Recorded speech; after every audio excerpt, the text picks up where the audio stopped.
wrote and said, my wife must to smell my banana before I enter the house every day. She doesn't trust me 1 inch. I have never cheated and I will never cheat.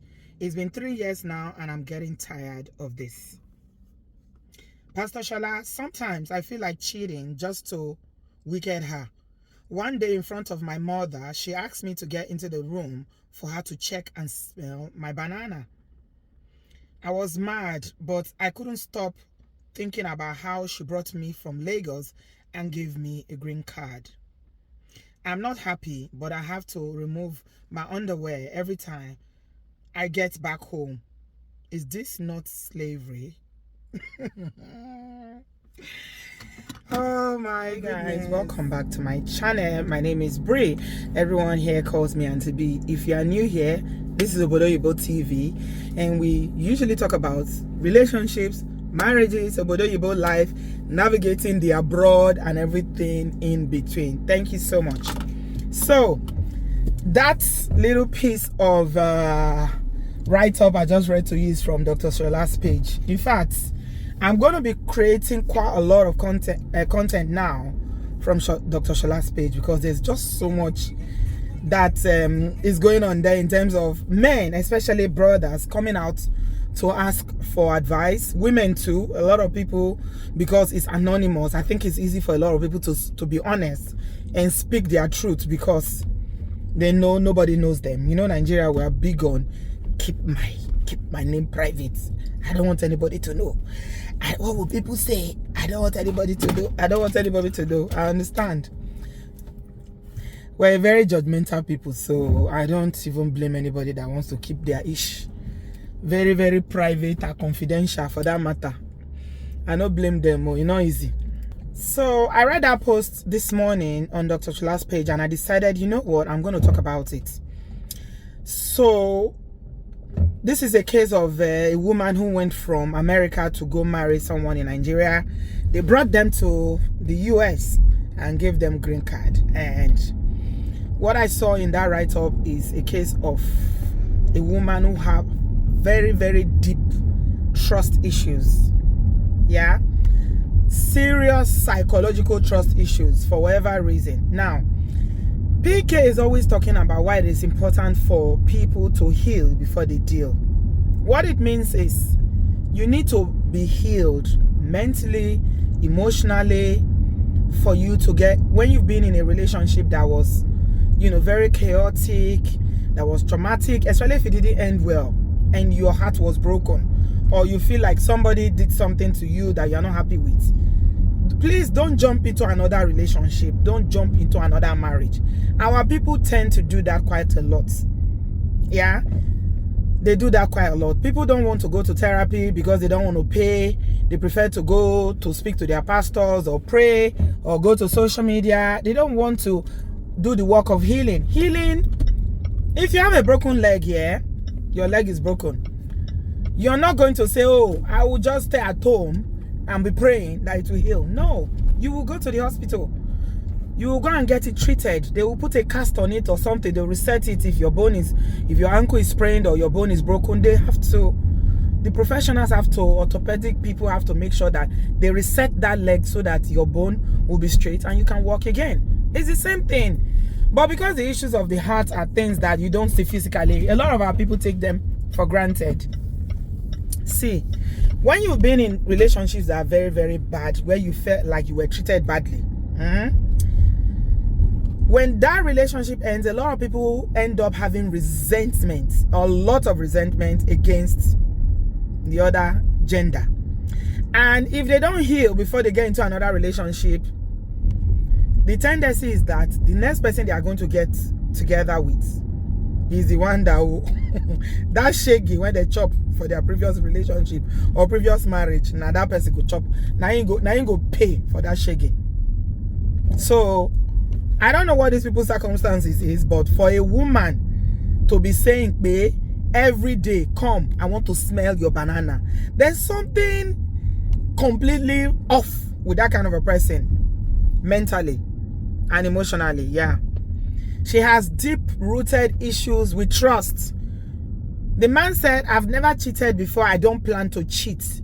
Why are you asking him to come every day to be smelling banana? I mean, I don't understand. I don't get it.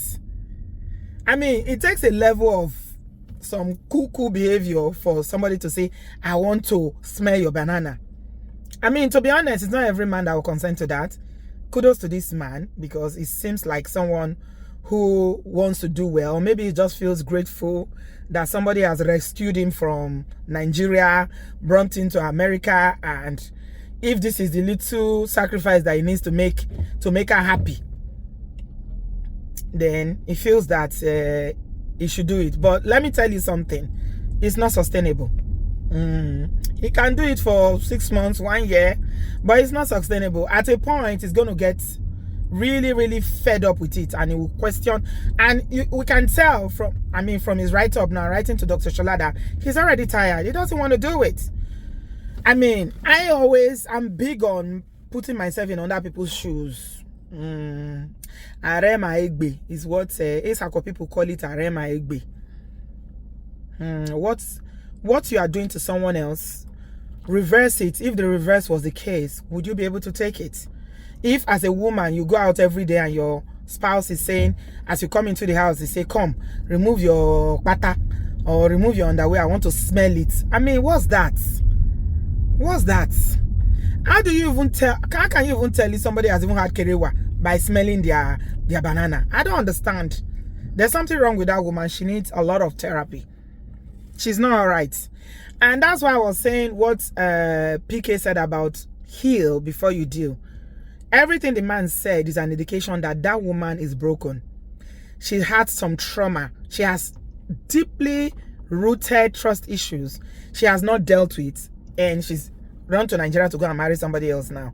And this uncle from Nigeria is the one that is seeing shege now. He's collecting shege over what he knows nothing about. And there are so many women like that who are hurt. Some women can carry pain for a lifetime. They can. They will get on their business, they will go to work, they will live their life, they will go to church, they will dress up, they will look nice. Physically, they will look very okay. But something is broken. That's why the work of healing is not something that you can overlook. Please, ladies, if somebody has hurt you, make sure you heal before you start dating again. You have no business getting married and frustrating that other person when you've not healed from your previous heartbreak. It's not fair. It's not fair, because this is what will happen, and this is inevitable. I don't need to be in their relationship or marriage or live with them to know this is what will happen invariably. The man will get tired of somebody checking their underwear every day, smelling their banana every day to see whether they've gone to knock someone else or whether they've stepped out, and they will rebel and say, no, I'm not doing it anymore. Do your worst. If you remind me about green card, at a point when it's comfortable, we'll tell you America is not heaven. And true, America is not heaven. I don't know why people feel like if you bring somebody from abroad, we talk against it when men bring women from here and they start behaving like that woman, owes them all her life. It's not right. Nobody begs you to bring somebody abroad. If you bring somebody abroad, please don't turn yourself to a mini god and be oppressing that person. Whether it's a man that is doing it or a woman doing it. It's not right. It's not good. Why would you humiliate a man like that to tell a man that every day I want to smell your banana? For what? Even in the presence of his mother. And you think the mother will be happy with you? Tobayansi will be talking about mother-in-law issues. That is lack of respect. That is pure disregard for him as a human being. As a man, it means you have no respect for him. Especially because he hasn't done anything to you. The man said, I have not cheated. And he has no reason to lie, I want to believe, because his identity was protected. He said, I didn't cheat. I have no intention of cheating. But I've been dealing with this for some time now. And I can't put up with it anymore. This is slavery. I can't do it anymore. So at the end of the day, you're going to use your hand and scatter that marriage. What you are guiding against is cheating. but you are not guiding against protecting your marriage and making sure that your husband doesn't feel like it's a thing, it's a plaything that you will just be checking banana every day. I mean, is there a way to know whether banana has been eaten? Whether banana has been eaten outside? I don't know. I'm asking, I'm asking online in-laws, please. 3 whole years of smelling somebody's banana every single day. Tombadele, like a child. You say, Bossy B, I want to check you. Why? Why would you do that? That is coming from a place of pain. It's coming from a place of hurt. And it's coming from a place of broken trust from maybe previous marriages or previous relationships. And we need to do better. And that's why my emphasis today is on healing before you deal. Please, there's a book that I'm not being paid for this, but I believe in knowledge. When you acquire knowledge, you do better. You grow, you learn. Knowledge is power. You need to empower yourself by getting knowledge. The book is called Heal Before You Deal by Pastor Kingsley Okonkwo.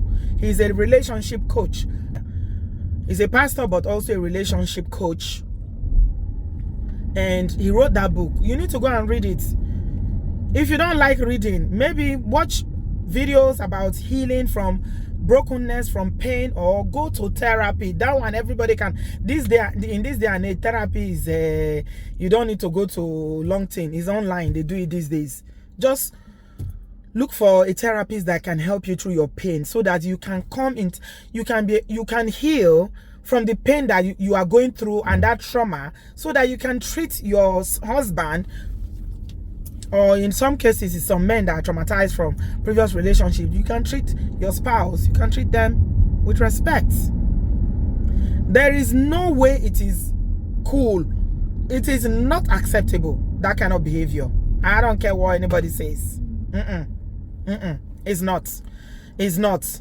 See, any relationship that there is lack of trust, if you don't trust someone and you are married to the person, especially if they've not given you a reason not to trust them, and you keep behaving that way, you checking their phone, you are running around in circles. Who are you talking to? Where did you go? Where are you coming from? You know, all those kind of behavior. Eventually that person will get tired, and that thing that you are worried about they are going to do, they will do it. Do you know why? Because you've been accusing them of doing it for so long when they haven't done it. So at a point, the human mind will be like, you know what? She cuckoo believes I'm doing it. Let me cuckoo do it now. They will go and do it. And then when they do it, what will happen? I always say to women, please, while you are snooping around, because you know we always have this issue of checking phone or not checking phone. I don't believe in checking phone. I tell women, you don't have any business going around snooping around your husband's phone. But a lot of people disagree with me. They say this is how they find out. I don't know. Maybe they've given you any reason to be checking phone, but I don't believe in it. I don't do it, and I don't advise people to be checking their spouse's phone.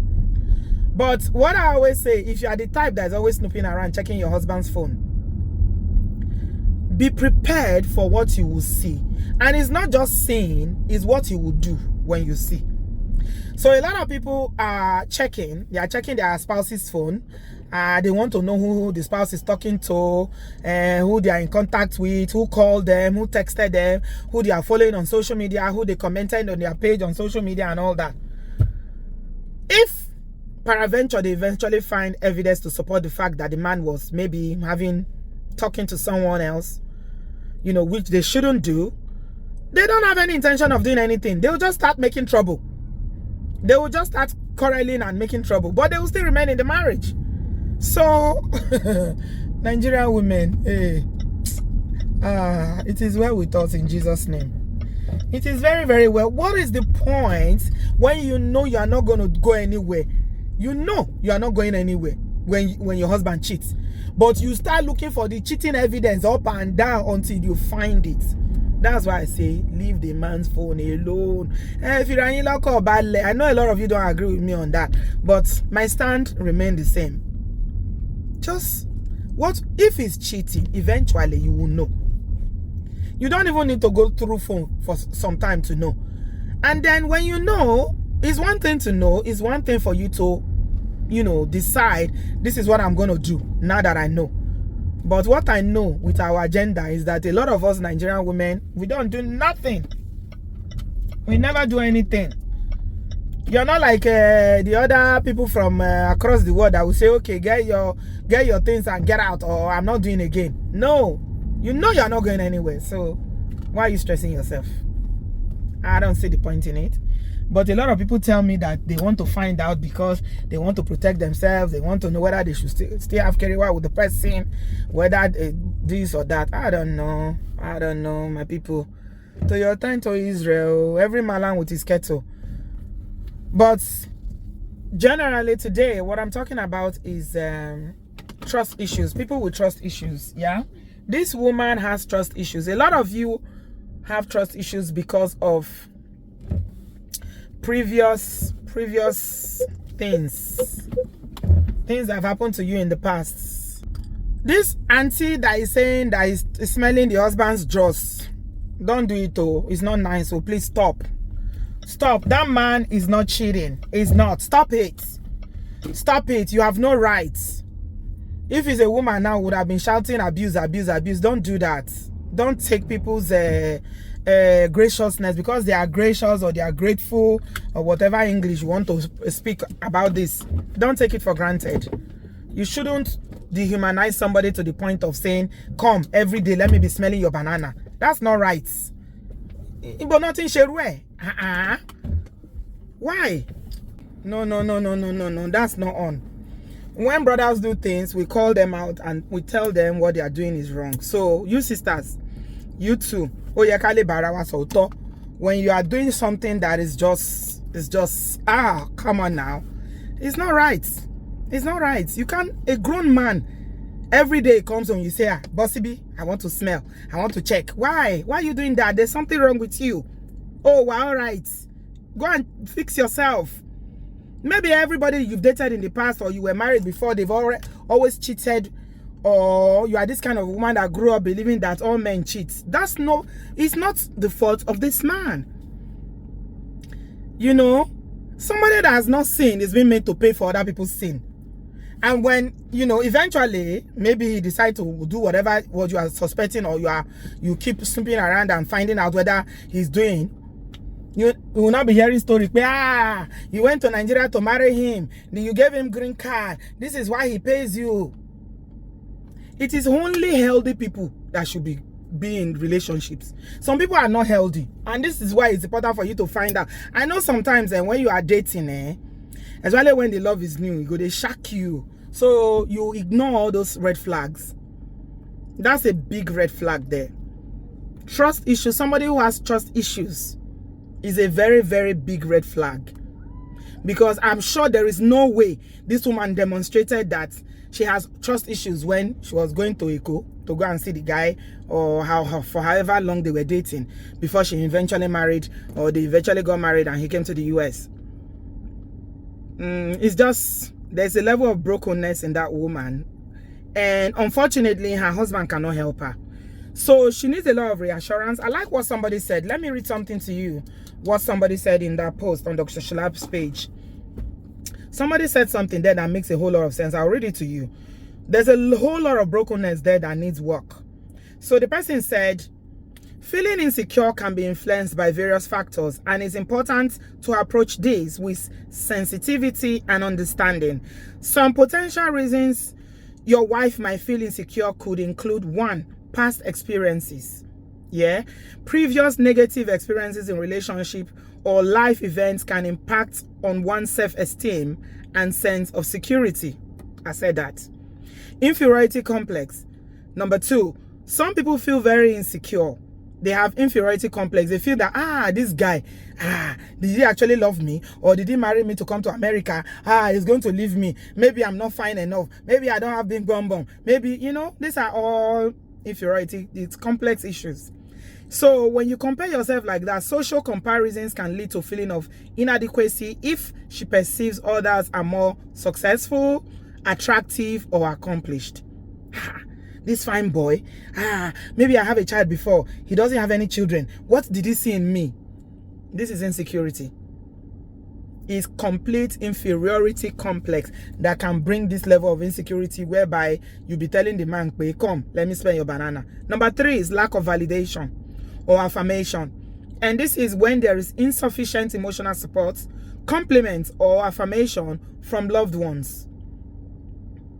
This can lead to someone feeling unworthy and unimportant. Lack of validation, when you don't show love.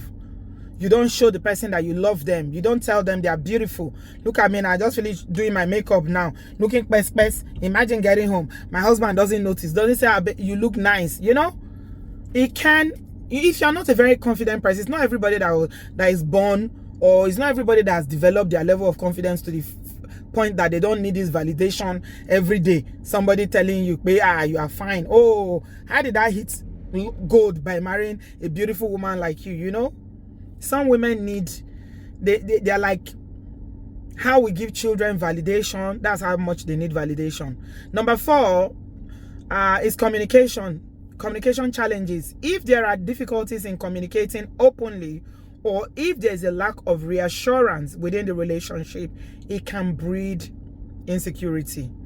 Communication cannot be overemphasized. It's a lot. It's the bone of most relationship. Communication is, without communication there's no relationship. That's when people drift apart. You start conjuring things in your mind, making up things that are not. You be like, you know what the Bible say, calling things that you start faithing. It's like the opposite of faith, but things that you start calling things that are not as if they are. You know, that's not faith. And number 5 is trust issues. Past betrayals or breaches of trust, whether it's in this relationship or a previous one, can cause lingering doubts and insecurity. It is crucial to approach this issue with empathy and encourage open communication to understand her perspective and work towards building trust and boosting morale. That's my 1 cent. This person is very knowledgeable. Very, very knowledgeable. The person that wrote this, Crown Suji, they are called. Wow. This is a whole lot of knowledge here that even therapy, you have to pay therapists for to get insight into it. So there's a lot of what that guy has said. Yeah, some people are very insecure because of low self-esteem. Self-esteem is something that, you know, you can help somebody to build by reassuring them, I love you. You are married. I don't want this. Maybe you are dark skin. You feel like, oh, all men like light skin. There are some men that like dark skin, really dark, like proper melanin dark skin women. Some men don't like light skin. So if she's feeling like, maybe you are going to say Omakupa now, you will leave me. Reassuring them that, you know what, I saw all these other ones and I didn't marry them. It's you I choose. It's you that I love. It's not about the physical alone. It's what is inside of you. I love your heart. Things like that. Women, we love it. Tell us things like that. I love your heart. I love the fact that, you know, you listen to me. I love the fact that, you know, I can talk to you. I love the fact that, you know, my problems are your problems. There are things that you do for me that no one else out there can do for me. These are the things that you can say to a woman that will reaffirm and reassure her to know that, you know, you love her and she'll be feeling insecure. But I don't think we should be putting the burden of building confidence or security or self-esteem on another person. It is your work to do, because it's too much expectation and it's unrealistic for you to expect somebody to be the one. Yeah, people can reassure you from time to time. They can boost your confidence, say things that will help you to know occasionally, but the work of you being confident or having good, you know, very healthy esteem is your own work, and you got to do that work yourself. If for any reason you have, you know, esteem issues, you feel like you are not good enough, you know, other people are better than you, you know, they are more successful, they are more beautiful, you compare yourself to other women that he talks to, then please, you need to go work on yourself. So that book, for those of you who have, you know, you have some past hurt, past pain, go and get that book. Heal Before You Deal. It's going to help you. If you cannot read, please go to therapy. You need to heal before you deal. Because if you don't, yeah, what happens is that if you don't heal from all those past hurt, pain, trauma, and you start dating or you get married again, because you are carrying all that baggage, it's a big baggage that you are carrying into the new relationship or into the new marriage. Eventually, it's going to ruin the marriage. So the marriage will not work. It might take time, but the baggage will scatter the marriage. It will scatter that marriage. So please make sure you are dealing with your past hurt, your past trauma, your past pain. It is not fair on the other person for you to carry all this baggage and you now use it to be dealing with them every day. Please don't ask your husband to come and show banana. Don't. I mean, that man, he tells me something about him that he's even agreeing. The normal Nigerian men that we know. Ha! Bikini. Say waiting. Come and be pulling your drawers every day and be showing banana. They won't do it. So it sounds like someone that is a humble person, somebody who is trying to reassure you, to make the marriage work. They don't want to be an ingrate. What's America? Now I've dumped you. But please, sisters, that's not right. That's not right. So I'm just going to leave it here today. If you have enjoyed this and you gained something from it, please give us a thumbs up. Share the video. Do you like my hair? I did promote this hair a while ago. In case you missed that video, I'll link it here so you can see. And of course, let me show you, what this hair looks like. It's so gorgeous. Very, very gorgeous. I'm going out to a friend's birthday get together. And I'm going to be rocking this hair. And I will be talking to you guys later on. Thank you so much for watching. I love you. I appreciate you. I heart you. Please subscribe, share, and like. I'll see you in my next one. I love you. Mwah. Bye-bye.